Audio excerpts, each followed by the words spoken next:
Questão número 20. Dados os triângulos nos gráficos das figuras 1 e 2 abaixo, consideremos os sólidos de volume V1 e V2 obtidos pela rotação completa dos triângulos das figuras 1 e 2, respectivamente, em torno do eixo Y. Então, ele dá para a gente aí a figura 1 e a figura 2 e pergunta o seguinte: a razão entre os volumes V1 e V2 é igual a... Bem, para entender a questão, né? Você tem aqui um gráfico, tá? Tem aqui o plano Y, o eixo Y, né? Eixo X, e aqui tem o eixo Y, eixo X. Aqui eu tenho 1, tá? No eixo Y, tenho 2 no X, tenho aqui 2 no Y, 4 no X. O que vem a ser, pessoal, essa rotação completa, né? Imagina que esse aqui seja o triângulo, tá? Que eu tenho ali. Quando eu falo triângulo é essa figura aqui, tá? Essa aqui e essa aqui, tá? Isso aqui seria um triângulo, tá legal? Então, quando ele fala rotação em torno do eixo Y, ele fala o seguinte: eu vou fixar aqui o eixo Y e vou rodar isso aqui em volta, tá? Fazer isso aqui. Quando eu faço isso aqui, eu vou obter uma figura chamada sólido de revolução, que é dada por essa figura aqui, que seria um cone, tá certo? Então, essa é a figura para você entender. Então, agora, com base nisso, vamos prosseguir com a resolução da questão. Você está vendo aqui que ele quer que você calcule a razão de volume V1 e V2.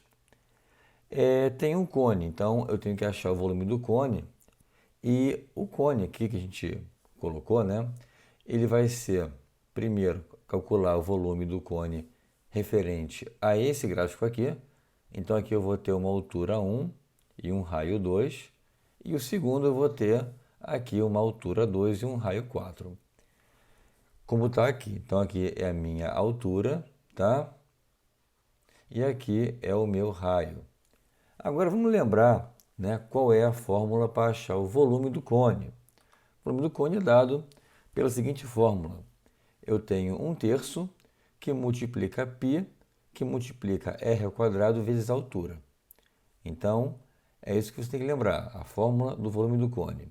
Vamos então pegar para achar primeiro o volume desse cone referente a essa figura aqui, né, o sólido gerado quando você roda essa figura 1 aqui. Para V1, tá, que seria figura 1, eu tenho 1/3 que multiplica π, aqui é raio, né? Esse meu raio aqui, que corresponde a essa medida, vem a ser essa medida aqui, tá? Então eu tenho 2, ficaria 2 ao quadrado, que é a fórmula 2 ao quadrado, que multiplica a altura. Quem é a altura aqui? A altura é essa aqui, gente, olha, é 1, tá? Olha para essa figura aqui, você vai ver, corresponde ao 1. Ao fazer aqui esse produto, eu tenho 1/3 que multiplica π, 2 ao quadrado é 4, que multiplica 1 fica 4, então fica 4/3 de π. Encontrei então o volume referente ao sólido gerado pela figura 1. Vou agora achar o da figura 2, que eu chamo de V2.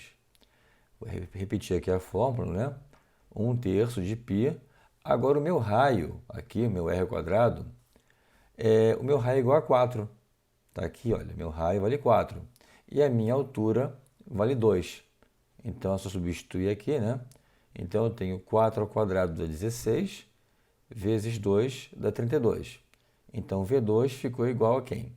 32π sobre 3. Ele quer saber a razão entre V1 e V2. É dividir, então, esse volume aqui por esse volume aqui. Vamos, então, fazer aqui embaixo. V1 sobre V2, eu pego 4π sobre 3, dividido por 32π sobre 3. Posso cortar π com π, posso cortar 3 com 3. Vou ter, então, aqui 4 sobre 32.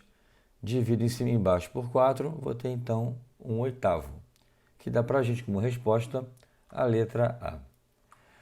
Uma coisa bem interessante nessa questão aqui, que eu quero falar com vocês, vai existir muitas questões de prova que você, de repente, não vai lembrar, você vai dar um branco, né? Então o tempo está muito escasso, e você vai ter que chutar. Então, quando a gente pega uma questão como essa, não só essa, mas outras também, que a gente precise chutar, a gente, em regra, aqui estaria entre quatro opções. Porém, quando você faz uma simples leitura do enunciado, você já pode eliminar algumas delas como não sendo possíveis ser aquela resposta, que é o caso dessa questão aqui. Repara o seguinte, o sólido que eu vou obter quando girar a figura 1, ele vai ter um volume menor do que o da figura 2. Você vê isso aqui olhando a figura, né? Essa aqui é bem menor do que essa aqui. Como ele quer a razão entre V1 e V2, você sabe então que o V1 é menor que V2, então eu não posso ter um número maior que 1. Então aqui eu não poderia nunca ter uma opção 2 e uma opção 8.